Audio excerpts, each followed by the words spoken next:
Sa video ito, ituturo ko sa inyo ang step-by-step process sa pag-activate ng Shopee Loan or S-Loan. Kaya tara, samahan nyo ako at panoorin natin ang video na to. Pero bago yan, sa mga hindi pa nakasubscribe sa akin, kayo na ang bahala. So syempre, unang gagawin natin, punta lang tayo sa Shopee na application natin. At pagkatapos kung nandito na kayo sa homepage ng inyong Shopee na application, i-click na lang po natin itong Shopee Pay na nandito. So dito po banda guys, itong may square. And then may makikita tayong ganito at dahil sa gusto nating i-activate yung S-Loan natin or Shopee Loan, so hanapin at i-click lang natin itong S-Loan, itong nandito sa baba. And then may makikita tayong ganito na 1 minute application lang daw, instant withdrawal up to 100,000 na credit or pwede niyong mahiram, tapos low interest daw. So may nakalagay nga dito kung paano daw mag-work yung S-Loan. So i-activate mo lang yung account niyo, tapos i-withdraw mo yung cash na nandun sa Shopee Pay, then pay and installment. So para ma-activate na yan, pwede na nating i-click itong activate now, itong nasa taas. At maglo-loading yan ng kaunti, so antay-antayin nyo na lang. Then dito pwede kayong pumili kung saan niyo gustong ipasend yung verification code. So pwedeng Viber, pero kung wala dito guys, pwede nyong i-click itong other method. So dito pwede kayong pumili kung Viber, WhatsApp, voice call or SMS. So nasa sa inyo na po yan kung saan kayo komportable. Pero sa akin ang pinili ko ay SMS. And then mapupunta na kayo dito, so mag-aantay na lang kayo na meron kayong ma-receive na text. So sa akin pagka-receive ko ng text, automatic nang nakalagay dito ang verification code. So ang gagawin lang natin, i-click na lang natin itong next. And then mapupunta na tayo dito sa activation. So kung gusto niyo i-activate yung account guys, make sure nasa 21 to 65 years old kayo para ma-activate yung account ninyo. So dito na tayo sa pag-upload ng valid ID. So make sure yung i-upload niyo ay hindi pa expired at dapat klaro at nababasa lahat ng mga details sa pag-take ninyo ng picture ng inyong ID na isasubmit. So dito i-click na lang natin itong select ID type. So dito kayo nang bahalang pumili kung ano yung valid ID na gusto ninyong isubmit. So pwedeng UMID, driver's license, passport, PRC, SSS, postal, TIN ID at PhilHealth ID. So kayo nang bahalang pumili dyan, basta nandyan lang po na ID yung pwede niyong gamitin. So kagaya sa akin, ang ginamit ko ay UMID. Kaya ito ang gagamitin natin, itong UMID. So kung nandyan na, i-click na natin itong done. And then mapupunta na tayo dito at dahil sa UMID yung pinili ko na gustong i-upload, kaya nakalagay dito upload your UMID. So i-click lang natin ito. So itapat nyo na lang po yung ID na pinili niyo dito sa rectangle na nakalagay dyan. So kung natapat na, pwede nyo nang i-click itong capture. So make sure lang na klaro at nababasa yung picture ng ID na isasubmit ninyo. So kagaya niyan, nakaka-capture na tayo at makikita nyo na po yung picture ng valid ID dito. So pwede nyo i-double check yan, pwede nyo i-click itong view para ma-review nyo kung klaro ba lahat yung details. So kung okay naman at wala naman problema, i-click nyo na po itong confirm.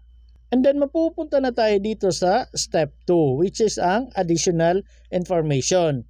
Kasi sa pag-install natin ng ating Shopee application, nakapaglagay na tayo ng information doon. So dito kung ano yung information na wala, kailangan yung fill upan yan. Kagaya ng place of birth, civil status, level of education, employment, industry. Basta kung ano yung blanco dyan, pwede nyo pong fill upan lahat.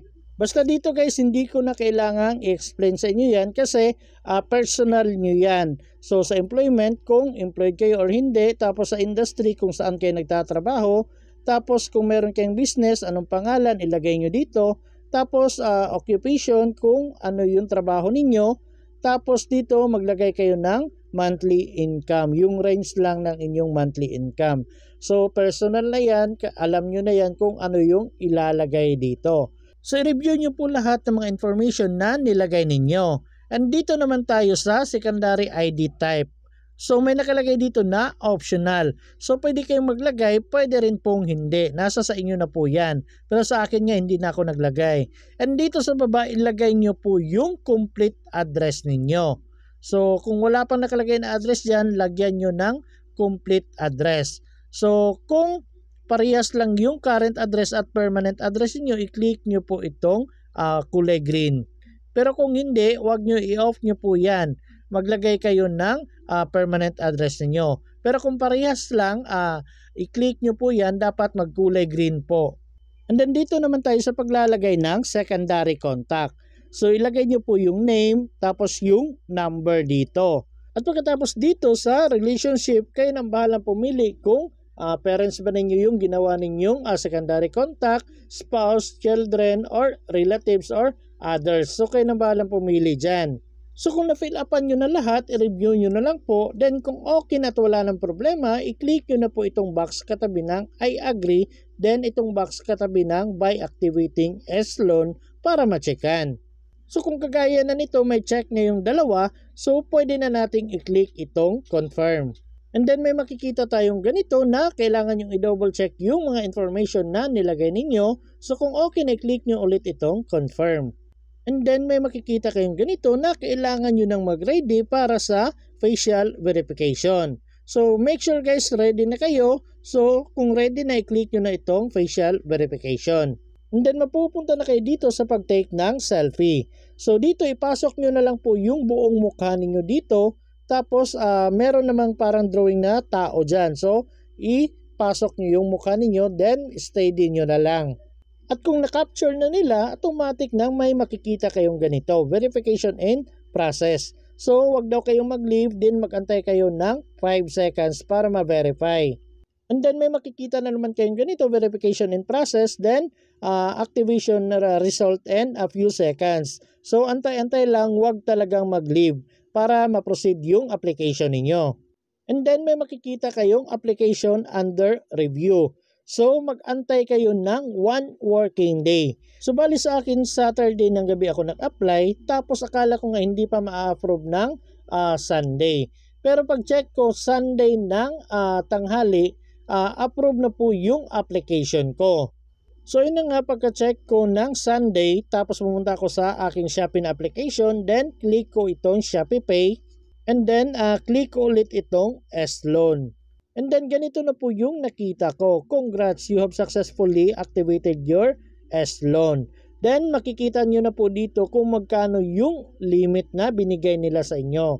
So sa akin sa umpisa, ang nilagay nila or binigay nila ay 3,750. Pero depende pa rin yan sa record niyo or kung magkano yung in-offer sa inyo ni Shopee. So pwede nyo po munang i-click itong later guys. So dito makikita nyo po yung available credit limit ninyo.